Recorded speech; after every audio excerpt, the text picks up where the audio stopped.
चुप हो जा भाई, कितना रोएगा। मैं और सुशील काफ़ी देर से प्रतीक को चुप कराने की कोशिश कर रहे थे, पर वह रोए जा रहा था।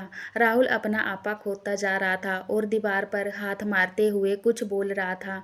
इसे जल्दी चुप कराओ वरना मैं इसकी पिटाई कर दूंगा। कितना बदल गया था प्रतीक। जब मैंने उसे पहली बार देखा था तब मेरी तरह वह भी अपने पापा के साथ इस हॉस्टल में पीजी के तौर पर रहने आया था। उसकी रिजल्ट हिस्ट्री जानने के बाद पापा ने मुझे उसके साथ रहने और उसी के साथ दोस्ती रखने की हिदायत दे डाली थी।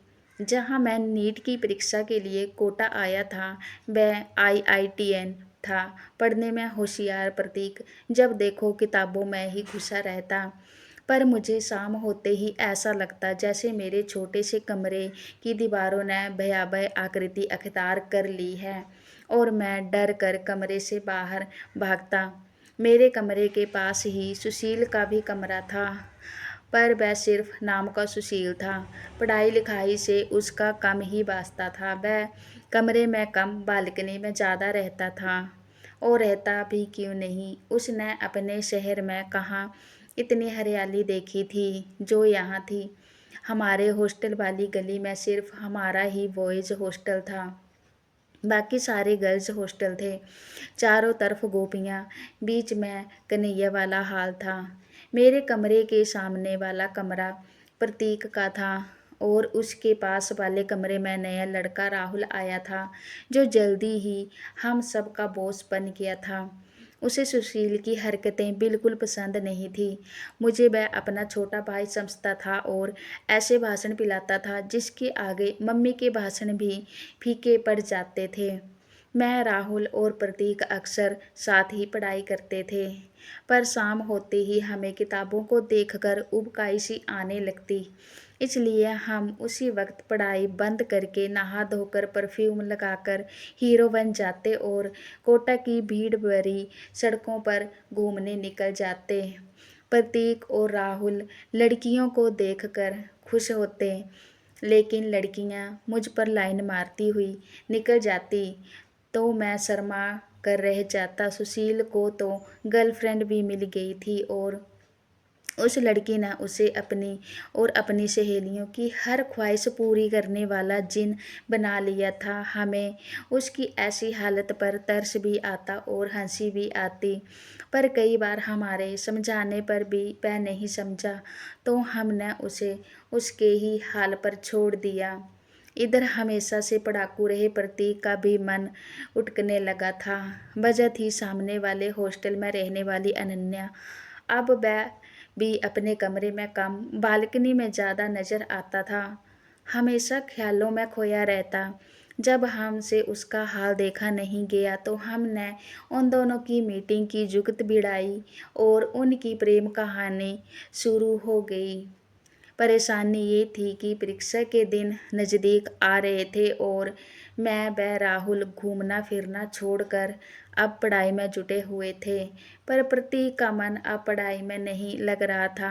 हर वीकली टेस्ट में उसकी कट ऑफ नीचे जा रही थी, पर उसे इस बात की परवाह नहीं थी।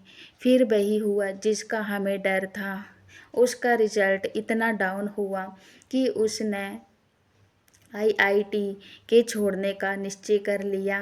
परीक्षा खत्म होने के बाद ज़्यादातर स्टूडेंट्स अपने अपने घर चले गए थे, पर हम लोग वहीं थे क्योंकि अनन्या के चक्कर में प्रतीक नहीं गया और ना ही उसने हमें जाने दिया। उस रोज़ मैं और राहुल अपने कमरे में बैठकर बातें कर रहे थे कि राहुल का मोबाइल बजा। वहाँ से प्रतीक घबराए हुए आवाज़ में कह रहा था, राहुल तू सौम्या को लेकर जल्दी चंबल गार्डन पहुँच। क्या हुआ भाई, तू इतना घबराया हुआ क्यों है। राहुल की बात पूरी सुने बिना ही फ़ोन कट हो चुका था।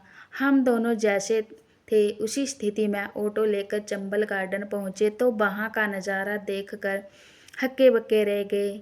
अनन्या एक लड़के से चिपकी हुई खड़ी थी और दो लड़के प्रतीक को पीट रहे थे। ये देखकर मेरा और राहुल का पारा हाई हो गया। हमने उन दोनों लड़कों को मार भगाया और अनन्या अपने एक बॉयफ्रेंड के साथ चली गई। प्रतीक को काफ़ी चोटें आई थी, पर शरीर से ज़्यादा उसका दिल घायल हुआ था जब उसे पता चला कि उसके अलावा अनन्या के 2 और बॉयफ्रेंड्स हैं।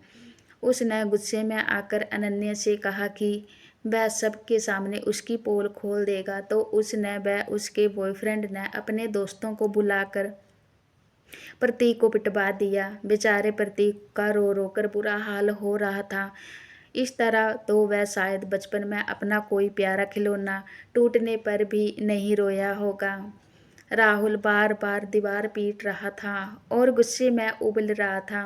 मैं उन लोगों को छोड़ूंगा नहीं। और ये अनन्या कितनी चालू लड़की निकली यार, एक साथ 3 लड़कों के साथ फ्लर्ट कर रही थी। बहुत स्मार्ट गर्ल है। उसके तो ऐसे हैं, हम लड़के ना जाने क्यों इन लड़कियों के चक्कर में पड़ जाते हैं।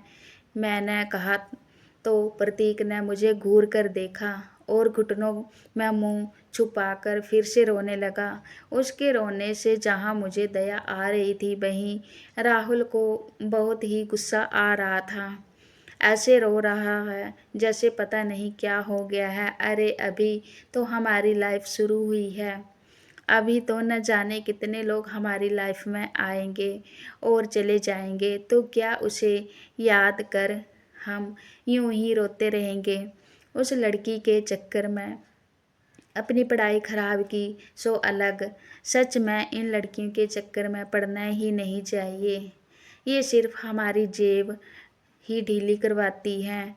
इन्हें कोई मालदार मिल गया तो एक ही झटके में इन्हें ढेरों बुराइयां दिखाई देने लगती हैं और एक ही झटके में ऐसे दिल तोड़ती हैं जैसे दिल ना हुआ कोई कच्ची माटी का घड़ा हो गया।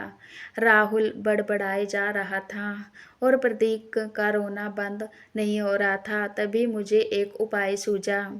मैं सुशील को साथ लेकर मार्केट गया और कुछ स्नैक्स व कोल्ड ड्रिंक्स ले आया। सुशील के पास एक ब्लूटूथ स्पीकर था। हमने अच्छा सा पार्टी सॉन्ग लगाया और प्रतीक को समझाया।